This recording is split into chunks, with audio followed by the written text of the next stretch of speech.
Palagi na lang daw kasing sumasakit ang ulo nitong si Tessie sa asawa niyang si Raymond. Paano ba naman itong si Raymond? Palagi na lang daw na hindi sila magkaintindihan sa napakaraming bagay. Kaya ang ending, naku po, masasakit na salita ang natatanggap ni Tessie mula sa kanyang mister. Alam naman daw ni Tessie na pagod sa trabaho si Raymond pero sana naman daw ay maramdaman pa rin niyang mahal daw siya nito. Ayan na nga, kausapin na nga po natin mga kapatid mula pa sa Zambales, 33 years old si Tessie. Oo, Tessie, magandang tanghali sa'yo. Magandang tanghali po, Kuya Toy. Tessie, gano'n na kayo katagal mag-asawa ni Raymond? May 11 years na po kami. Matagal na. Dalawa po ang anak namin. Oo. Basta po. Dalawang anak namin, elementary pa po. Tapos, nung dati po na nagtatrabaho pa ako, pinahan po ganyan ang ugali niya. Nung pinahinto na po niya ako para mag-alaga sa mga dalawang anak po na medyo kunting bagay lang, pinapalaki po niya. Nagiging irritable na si Tapos, si Raymond. Opo, maging irritable na po siya. Tapos, yung masisira lang po yung gripo na saka yung ilaw, hindi ko naman po kayang gawin. Kaya pinahintay ko po na umuwi siya. Nung umuwi po siya, galit po siya, bakit hinintay siya na lang daw lahat. Bakit naman kasi Tessie sabay nasira yung gripo tsaka ilaw? Dapat tag-isang araw. Luma na po kasi yung matagal na po yung ilaw po namin. Kaya siguro di naman namalay na nagkasabay pong No, napundi lang naman. Nagalit siya. Napundi. Marunong ka naman siguro magpihit ng deroskas.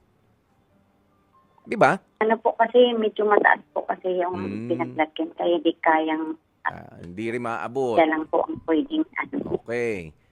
Sige, doon naman sa gripo, medyo maintindihan na kita. Kasi po di ko po talaga. Kaya nung kinabukasan, meron po kami kapitbahay na medyo marunong naman po.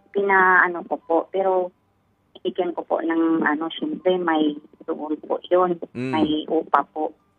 Nagagalit po siya at ito ako marunong titipid at marami daw gastusin. Yan po. Lagi pong pinag-awayan namin. Kunting lang po.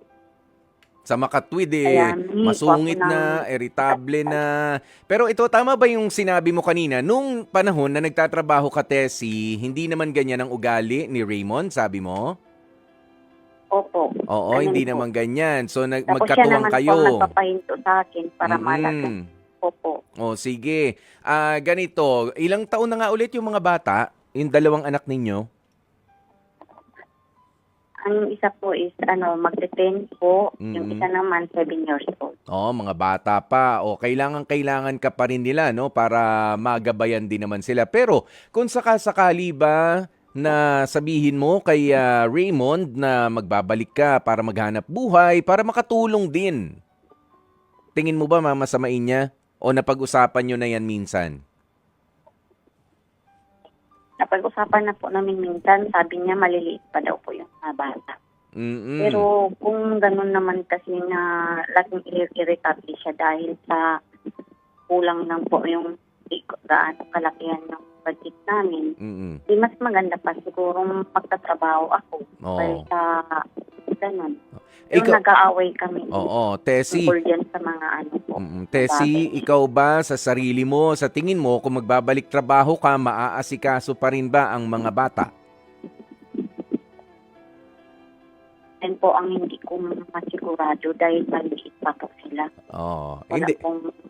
Naman medyo matanda naman din po yung mga Baka meron kang trabaho o kaya naman ay maliit na business na kayang gawin dyan sa bahay nyo mismo para kumita ng pera, makatulong sa mga gastusin? Wala naman po kaming kung sakaling magtinda-tinda sa bahay, wala Wala ring pampuhunan. Wala ka bang Puhunan po. kapatid na mahihiraman Opo. ng pampuhunan o mas maganda yung mahingan na lang? May mga ano po sila, may mga kolehiyo din po na Ay na, may mga responsibilidad din. Ayan. Pero, ibig Opo. sabihin, sa lahat na lang ng mga pag-uusap ninyo, lagi na nakataas ang boses nitong si Raymond. Bukod sa pag-aasikaso sa mga bata, ano naman ang kontribusyon mo sa pamilya ninyo? Ano po, yung nag-ano din po ako kung pupunta yung kapatid ko, Hmm. meron siyang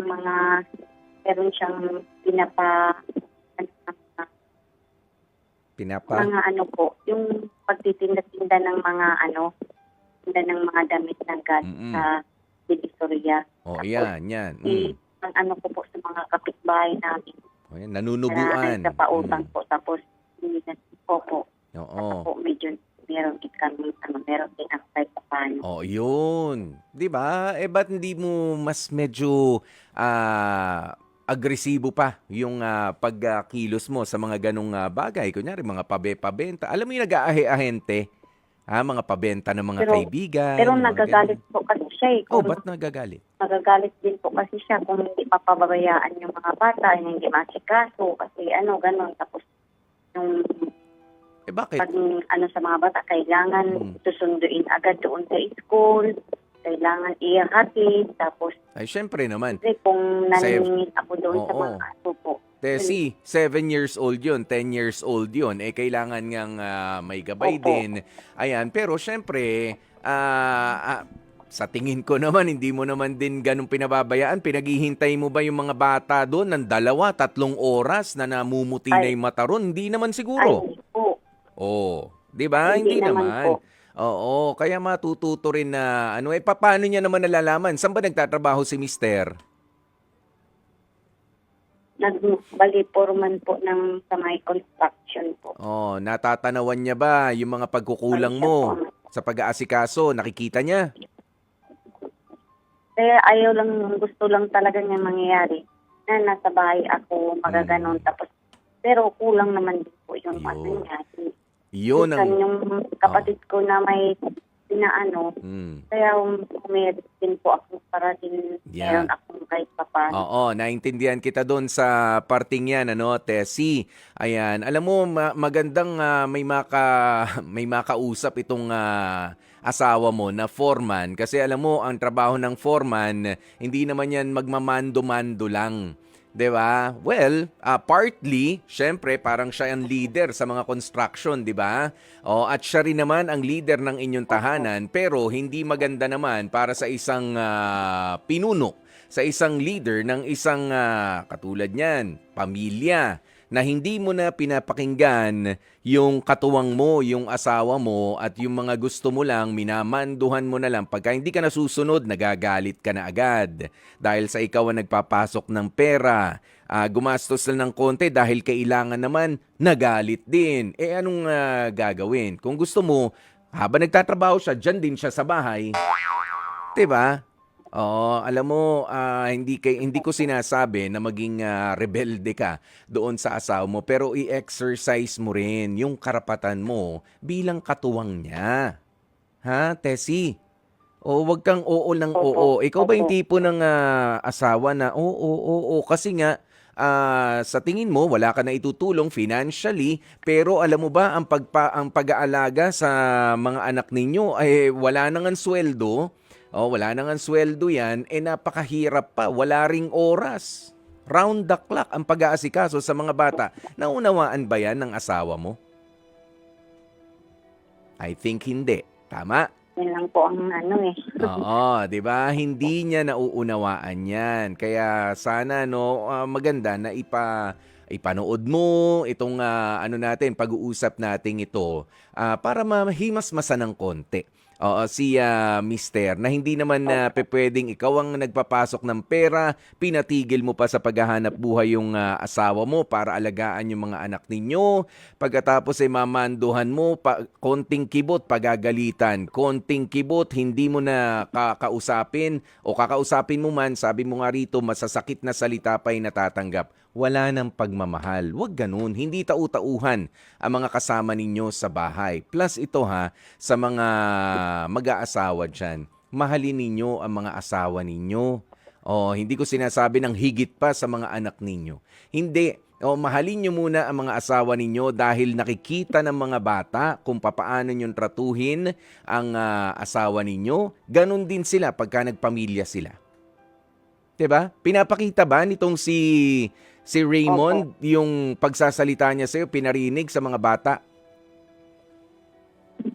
Minsan din po, narinig ng mga bata. 'Di ba? Pero, Ikaw na ang nasabihan ko yung mga ikaw bata na ang na- humila sa kanya, dito tayo sa kwarto, hindi dapat marinig ng mga bata ito. Kasi mawawalan din ng respeto yung bata sa nanay nila. 'Di ba? Ganoon 'yun, Raymond. Wag masyadong pa-Superman ang datingan. Okay, wag masyadong matatalim ang mga salita na binibitiwan sa misis mo. Katuwang mo 'yan. Ikaw, kung 8 oras ang trabaho mo sa pagiging foreman, itong misis mo ay walang oras. Kahit 10 oras ng gabi, kapag kailangang asikasuhin yung bata, nandun siya. Okay, merong rito, no? Meron tayong caller na merong reaksyon para dito sa mapakinggan niyang kwento mo ngayon, Tessie, si Arthur ng Palawan. Ano ba masasabi ni Arthur dito? Arthur, magandang tanghali sa'yo. Ay, magandang tanghali, Kuya Paul. Anong masasabi mo dito sa pinag-uusapan namin ni Tessie? Okay, isa lang masasabi ko tungkol para kay Raymond. Kasi kung Raymond, kung nakikinig ka man, dapat unang-una, before mo patigilin yung asawa mo, dapat alam mo na yung responsibilidad mo. Kasi alam mo naman na wala ng trabaho yung asawa mo, tapos ngayon magrereklamo ka. Kasi tayo bilang lalaki, dapat alam natin yung natin, baga yung strength natin as provider, para sa ating mga asawa. Kasi hindi naman pwede na magrereklamo ka about sa mga bilihin, about sa mga gastusin, kung wala naman trabaho yung asawa mo. Mhm. And also, ikaw naman yung nag-decide nun para sa Sa inyong as a dalawa. family. Mhm. Oo, sa inyong dalawa. Kaya nga, kaya pagdating talaga sa pag-asawa, hindi yan siya basta-basta lang. Kaya kung ikaw gusto mo maranasan yung impyerno, pumasok ka sa pag-asawa kasi ang pag-asawa hindi biro yan. Kaya kay Raymond, payo ko lang, pag-usapan nyo yung sa mga gastusin nyo, ganyan, dahil hindi talaga biro ang pag-asawa. So, yun lang po kayo po. Maraming salamat sa iyo, Arthur, ano? At sana nga, Tessie, kapag ka ba kayo ay nag-uusap nitong si Raymond, sino ang salita ng salita? Siya lang. Tapos ikaw, honga lang ng honga. Oo nga. Siya po, mabunganga. Ayun. Alam mo, Raymond, kaya sabi ko sa'yo, papanood mo to sa kanya, ha? Hindi lagi mabait si Kuya Poy, eh. Ayan, Raymond, sa pag-uusap ninyo ng asawa mo, hayaan mo muna si Tessie ang umusap. Dahil kapag ka itong asawa mo ay sumabog na sa galit, iniwang ka nito, isinama yung mga anak niya, mas magiging malaki ang problema.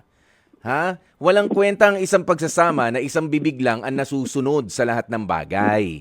Okay, kahit sa iba pa mga katulad ni Raymond dyan, kahit kayo ang nagpapasok ng kwarta, kulang nga yung ipinapasok mo. Now, that's also a sign of insecurity and frustration. Yun ang totoo niyan, Tessie. Kaya siya masungit kasi hindi sapat yung na ipoprovide niya para sa pamilya. Kaya mainit ang ulo niya kasi nga gusto niya na madagdagan sana yun. Nga lang, pinaninindigan ang kanyang kagustuhan na hindi, diyan ka na lamang sa mga bata. Well, in fact, kahit pa nga nagtatrabaho ka, Raymond, pwede naman kayong mag-share ng responsibilidad. Wala ba kayong break time? Malapit-lapit lang ba yung pinagtatrabaho nito si Raymond, Tessie? Tessie? Malapit-lapit lang? Opo. Ha? Opo. Oh, sabihin mo siya ang maghatid o kaya siya ang sumundo doon sa bata kapag ka ikaw ay nagaano, nasa nasa racket para kumita rin ng pera. Sige, nang malaman niya yung hirap. 'Di ba? O pares kayong kumikita noon, pero mas mahihirapan din siya kapag ka masyado nagmatigas. Suporta ang kailangan ng asawa mo, Raymond. Hindi yung pagbubunganga mo. Huwag mong ikubli yung takot mo sa mga gastusin, yung takot mo na hindi ka magaling na provider sa pagbubunganga mo sa asawa mo, pare lalo lang naghuhumiyaw ang kahinaan mo sa diskarte.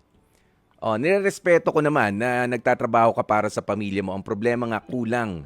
At meron ka pang desisyon, iginalang nung asawa mo nang tumigil siya sa pagtatrabaho, siguro deserve din naman ang asawa mong respetuhin siya. Kahit pa nga, para sa maliliit na desisyon sa bahay ninyo. Nakahawa ka naman ng pera, Tessie? Yun lang pong panggastos na tapos pipintahin po niya yun. Kwentahin pa. Ayan, Raymond, di maganda yung masyadong matuos. Kung alam mo naman na kapos yung binibigay mo, huwag kang magreklamo kapag ka kinulang. Magdalawang trabaho ka kung kinakailangan or magtulong kayo ng asawa mo. Hindi lang sa pagtatrabaho, kundi sa pag-alalay, sa pagpapalaki sa mga anak ninyo. Medyo uminit ang ulo ko. Ayoko kasi ng mga ganyan, yung mabunganga, tapos kapos naman, tapos wala namang Pero sige, bibigyan kita ng pagkakataon, Tessie, para makapagbigay ng mensahe dito kay Raymond. Yung mga bagay na wala kang tapang na sabihin sa kanya noon, sabihin mo na dito ngayon. Yung nilalaman talaga ng puso mo. Go ahead, Tessie. Huwag ka matakot.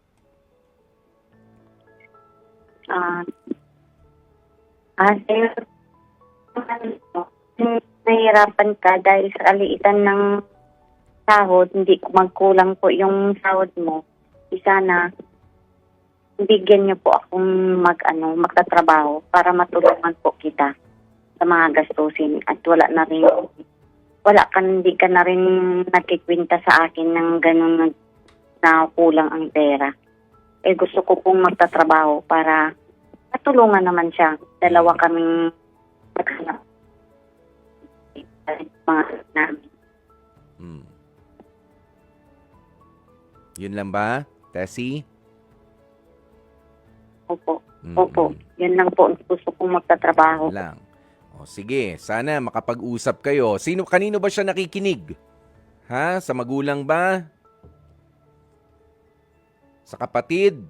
Minsan din, sa magulang din po. Yun, sa magulang niya, sabihin mo kung ano na Sa nanay nangyayari. po. Yun, kung ano na nangyayari sa inyo, magpatulong ka, Nay. Alalayan nyo naman po ako, may gusto po akong sabihin sa anak ninyo para makapagsalita rin po ako kasi hindi niya ako pinakikinggan. Pwede mong gawin yon, Tessie? Tessie? Tessie? Opo. Yun. Kayanin mong gawin yun. You deserve to be respected. You deserve to be respected ng asawa mo. Wag yung sige, medyo napuputol-putol na yung linya natin, Pero maraming salamat, Tessie. And sana nga, ang mga susunod na pag-uusap ninyo ng asawa mo, mapakinggan niya na yung mga hinaing mo rin naman. Samantala, para sa mga kalalakihan nga hong katulad nito, kapag alam nyo naman kinakapos yung binibigay nyo, kayo masyado mayabang. Huwag nyong ipasa doon sa mga partner ninyo, yung mga frustration ninyo, yung mga hindi nyo kayang ibigay. Sobrang magastos. Kulang yung bigay mo. Sobrang magastos ka dyan. Baka bumbilya lang, gripo lang yung pinagawa, gasino lang yun. Sobrang magastos. Anong gagawin sa gripo? Hindi mo rin naman babayaran kapag lumaki yung babayaran ninyo. Hindi mo rin kaya kasi. Sinasabi. Ay, kakasungit naman din. Ay siya, sige.